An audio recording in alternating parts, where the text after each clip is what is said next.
All right, so imagine this. You're navigating, the bright lights of Shinjuku Kabukicho, maybe.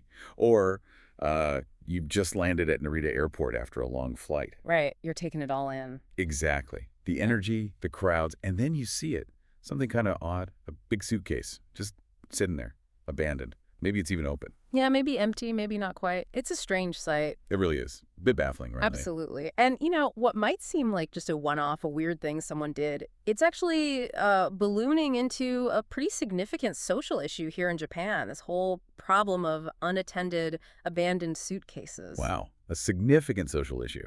That definitely sounds like more than just, lost property. Yeah. What makes it so serious right now? And what are we diving into today? Well, the scale of it is it's huge. And the knock-on effects are really something. So our mission today really is to unpack this whole thing. We're looking at news reports, what people are saying online, specific cases, to figure out not just what's happening, but why, what are the consequences, and importantly, what can actually be done about it.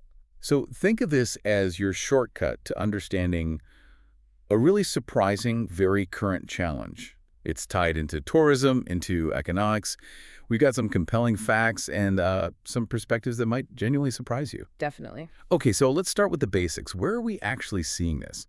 Because it feels like it's becoming more common. Oh, it absolutely is. It's not a rare sight anymore. The early reports, they were talking about these large suitcases just left on city streets, like you mentioned, Shinjuku Kabukicho. Right. Often with zippers open, maybe half empty, just left out for hours. And it's not just Tokyo streets, is it? It feels wider than that. No, not at all. It's a growing issue at Japan's main sort of entry points, the big international airports, Narita, Kansai.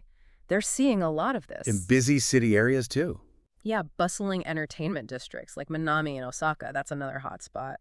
We've seen specific examples reported, like a suitcase just left at Narita with a water bottle sticking out, unclaimed. Wow. Or cases found right next to the trash cans at Kansai Airport. It's really, really widespread now. And do we have numbers? Yeah. Like, how bad has it actually gotten? Yeah, the numbers really tell the story.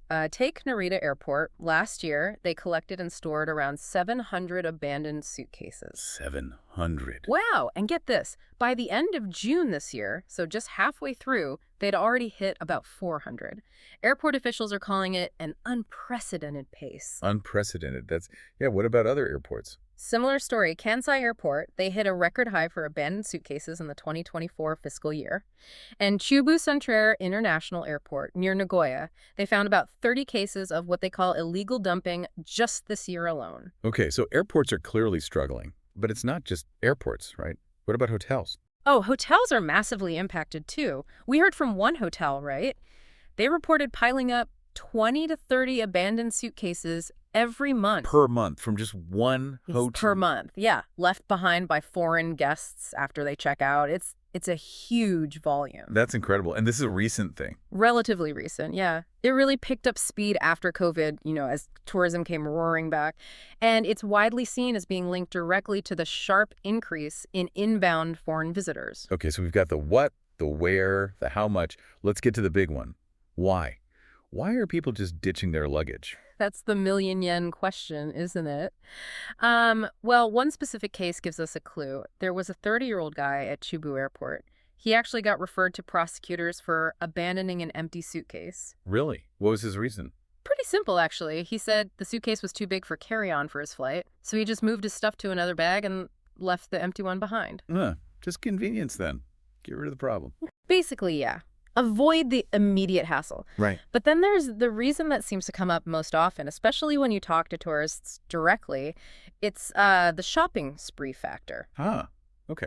Tell me more. People come to Japan, maybe hit the discount stores like Don Quixote. Donkey, yeah. Everyone goes there. Right. And they buy loads of stuff. So much stuff it won't fit in their original luggage. So they buy a new, bigger suitcase. Makes sense. And then they just abandon the old, smaller one. Why? To avoid paying extra baggage fees on the flight home. The dreaded fees. Exactly. We saw comments from tourists confirming this. One from the Philippines said straight up, bought new things, left their own luggage, don't want to pay additional baggage fees. Pretty blunt. And another from Spain, same idea. Buy a bigger one. Leave the small one at the hotel. Simple as that for them. And this is something businesses are noticing, too, like hotel managers. Oh, yeah. The general manager of the Royal Park Canvas in Osaka, Kitahama, Honma Takayuki, he directly linked it to the weak yen. Well, the weak yen makes shopping here incredibly cheap for many foreign visitors. So they buy more, need bigger bags, and the cycle continues. It's an economic calculation for many travelers. So if we boil it down, it's like convenience mixed with a kind of strategic economic decision. Cheaper to ditch than pay fees, especially when everything else feels like a bargain. That seems to be the core of it for many cases, yeah. But this clearly goes way beyond just being an eyesore or a bit of litter. What are the bigger consequences? The burdens. Oh, they're significant. Let's start with the financial costs for businesses. Hotels are getting hit hard with disposal expenses. Right, because they can just throw them out easily. Exactly. That same hotel, the Royal Park Canvas, they're spending about 150,000 yen a year. That's, what, roughly $1,000 US? Just to dispose of these suitcases. Wow. They do it in batches, maybe every 3 months, costing around 50,000 yen each time. And think about hotel policy. They usually have to hold lost items for months, right? Yeah, usually 3 months or so. But these suitcases, they're almost never claimed. So hotels are stuck using precious space, sometimes even guest rooms, just to store this stuff they know they'll eventually have to pay to get rid of. So it's a financial hit and an operational nightmare, taking up valuable space. Precisely. But beyond the money and the logistics, there's a really serious concern that keeps coming up: security. Ah, okay, yeah, that makes sense. What are people worried about specifically? Well, you see it a lot online, in comment sections and forums. People are genuinely anxious. They see an unattended suitcase and think, could there be a bomb? Right, terrorism risk. Exactly. They see it as a potential hotbed for terrorism. And it's not just random online worry, aviation security folks. They also consider this a significant security risk. You can't just ignore a mystery bag sitting around. No, absolutely not. And what are they actually finding inside these abandoned cases? Is it just old clothes? Sometimes, but sometimes it's weirder. Reports mention finding things like cooking pots. Cooking pot? Yeah. And even used food delivery boxes. It's not just I forgot a sweater. It suggests some people are almost discarding their entire temporary setup. Like they're just done with it. Served its purpose, now it's trash. Kind of seems that way for some, yeah. It points to a certain, maybe lack of consideration for disposal rules, or just seeing it as the easiest option. And as we heard with that guy at Chubu Airport, it's not actually okay, right? There can be legal consequences. Correct. Abandoning items like this can lead to legal trouble, like being referred to prosecutors. It's technically illegal dumping in many cases. Okay, so it's costly, it's a logistical headache, it's a security concern, and it's potentially illegal. Yeah. What's being done? Are there solutions in the works? People are definitely trying things. On the ground, airports like Narita, they are collecting these suitcases and storing them, often in police station warehouses. Takes manpower, takes space. Right, just managing the immediate problem. Yeah. And then you have some interesting private initiatives popping up. Near Narita, there's a shop that started offering a free old suitcase disposal service. Oh, that's smart. Leaning into the problem. Exactly. And apparently it was really appreciated.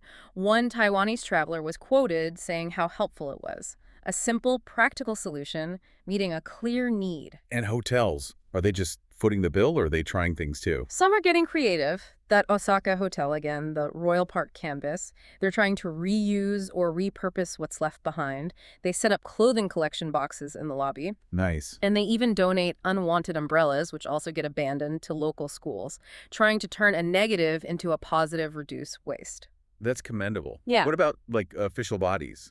Tourism bureaus? Yeah, they're getting involved. The Osaka Tourism Bureau, for example, has a plan. They're going to survey hotels to understand the scale better. First step? And they want to promote what they call hands-free tourism, basically connecting hotels, travel agencies, and shipping companies better, so it's easier for tourists to send luggage ahead or ship things home. Making it easier to not abandon stuff. Exactly. And encouraging more use of smart lockers, too, trying to build better infrastructure around the problem. Okay, so those are current efforts. Yeah. What about ideas being floated? Proposed solutions from experts or the public? There are quite a few interesting ones. Keiko Hamada, she's a former editor at ADRA magazine. She suggests simple, clearer communication, better signage. Like what? In hotels, do not leave luggage. Or maybe disposal is paid, making the consequences clear up front.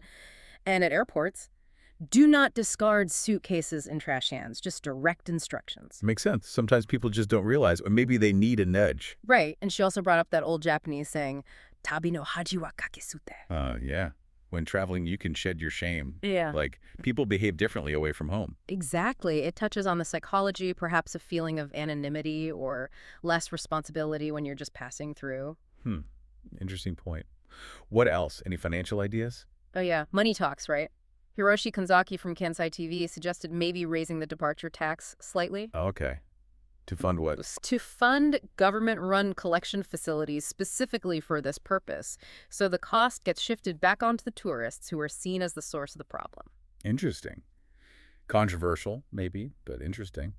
Any other money-related ideas? There's a popular suggestion online for a kind of deposit system. How would that work? The idea is when tourists enter Japan, they maybe photograph their main luggage, and if that same luggage isn't confirmed when they leave, maybe through the photo record, they forfeit a deposit they paid on entry. Well, that sounds complicated to implement. But I can see the logic.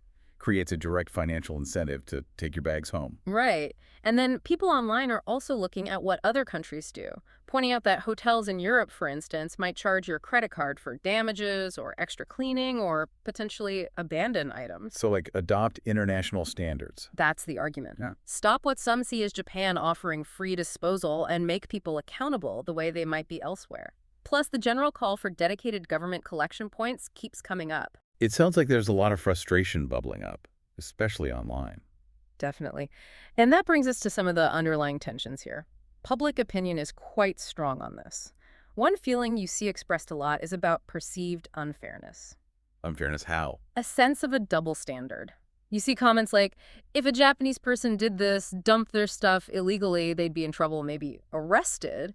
But for tourists, it's like, oh, don't worry, we'll clean it up for you. I see. A feeling that visitors are getting away with something locals wouldn't. An unfair advantage, as some put it. Exactly. That sentiment is definitely out there. And does it get into blaming specific groups? Because that often happens online. Unfortunately, yes. It's important we acknowledge this, reporting it impartially, of course. Some comments do link the problem to specific nationalities. You see things like more tourists from X country, more problems, or generalizations that certain groups don't value things or just discard anywhere. Right. So those prejudices surface in these discussions. It's crucial, as you say, to note these are views expressed online, not necessarily facts, but they are part of the conversation. Absolutely. Understanding that these feelings, the sense of unfairness, the cultural friction, sometimes prejudice exist, is really key to grasping the whole picture. It's not just about logistics and costs. Yeah, okay. So what started as, noticing an abandoned suitcase, it really opens up a whole can of worms, doesn't it? It really does. It connects booming tourism, exchange rates, business costs, hotel operations, serious security fears, legal questions, cultural norms, and even public resentment and prejudice. No. It's incredibly complex. It truly is. A seemingly simple act reveals so much about the pressures and challenges of modern global travel, especially for a host country like Japan. So as we wrap this up, it leaves us with a pretty big question to think about, doesn't it? I think so. As global travel keeps growing, keeps expanding, how do we strike that balance? The balance Between welcoming visitors and reaping the economic benefits of tourism, which are undeniable, and on the other hand, maintaining public order, managing our resources responsibly, ensuring everyone's safety and security, Right. while also trying to foster somehow a sense of shared responsibility, feeling that both visitors and hosts are in this together and need to respect the place and each other. How do we actually achieve that balance?